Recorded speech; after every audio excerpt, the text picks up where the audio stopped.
ભીલ પ્રદેશની માંગણી કરવા પછી રાજધાની કઈ બનવાની? કેવડિયામાં એમ કે છે કેવડિયામાં રાજધાની બનાવવાની વાત ચાલે. રાજધાની કઈ બનાવવાની? મુખ્ય શહેર તો કે કેવડિયામાં.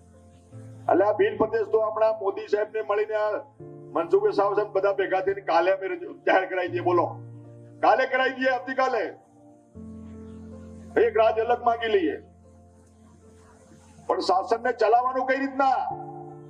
રેવન્યુ જનરેટ ક્યાંથી કરવાની? આપણા મોદી સાહેબ તો ઉદ્યોગપતિઓ પાસેથી, કર્મચારીઓ પાસેથી ટેક્સ લે છે, ટેક્સ. અને ટેક્સ લઈને મિત્રો ગરીબ આવાસ યોજના, પ્રધાનમંત્રી આવાસ યોજના, આયુષ્માન ભારત કાર્ડ, આ શિક્ષણની વ્યવસ્થા, બધી વ્યવસ્થા, બધા તંત્રની વ્યવસ્થા કે મિત્રો કરી રહ્યા છે. આપણે તો ઘર ચલાવી શકતા નથી. ભીલ પ્રદેશની માંગણી કરવાની, લોકોને ઉશ્કેરવાનું કામ કયું બાકી રહી ગયું છે? શું ખૂટે છે? બધું જ મિત્રો આપણી દેશની સરકાર અને પ્રદેશ સરકારમાંથી બધી વ્યવસ્થા મિત્રો આપણા ભૂપેન્દ્રભાઈ પટેલ સાહેબ ને આપણી સરકાર મિત્રો કરી રહી છે. આ બધી જ વ્યવસ્થા છે. અલગ પ્રાંત કહેવાય, રેવન્યુ જનરેટ ક્યાંથી કરીશું? પૈસા ક્યાંથી લેવાના? આપણે ટેક્સ કેટલા ભરીએ છીએ? આ દેશમાં 140 કરોડ દેશવાસીઓ મિત્રો, 8 કરોડ લોકો ટેક્સ ભરે છે.